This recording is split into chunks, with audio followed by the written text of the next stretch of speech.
شرکت کاردانان شرق با درک نقش حساس صنایع نفت و گاز و پتروشیمی در پیشبرد توسعه کشور به منظور تأمین نیاز این صنعت در سال 1374 تأسیس گردید.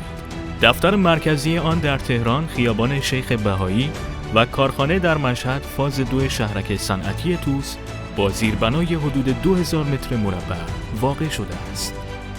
با استقرار سیستم مدیریت کیفیت بر اساس استاندارد ایزو 9001 و ایزو 29001 گام‌های ارتقای کیفی بیشتر محصولات برداشته و موجب بهبود مستمر سیستم‌ها، فرآیندها و ارتقای بهره‌وری شرکت کاردانان شرق گردید.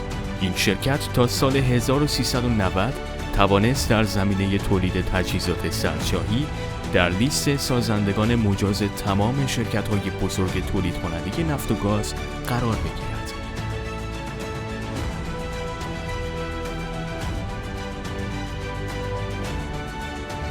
شرکت کاردانان شرق با بهره‌گیری از دانش و توانمندی منابع داخلی نسبت به بکارگیری پرسنل متخصص و کارآزموده اقدام و با استفاده از دانش بومی موفق به اخذ گواهینامه دانش بنیان از معاونت علمی، فناوری و اقتصاد دانش بنیان ریاست جمهوری گردید.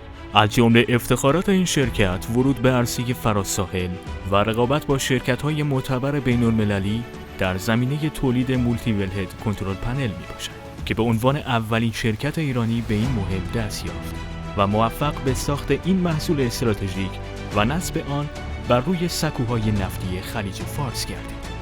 تولید محصول رقابتی و ارتقای کیفی بیشتر محصولات و خدمات بر اساس استانداردهای بین‌المللی و همچنین افزایش رضایتمندی مشتریان از جمله اهداف مدیران این شرکت میباشد.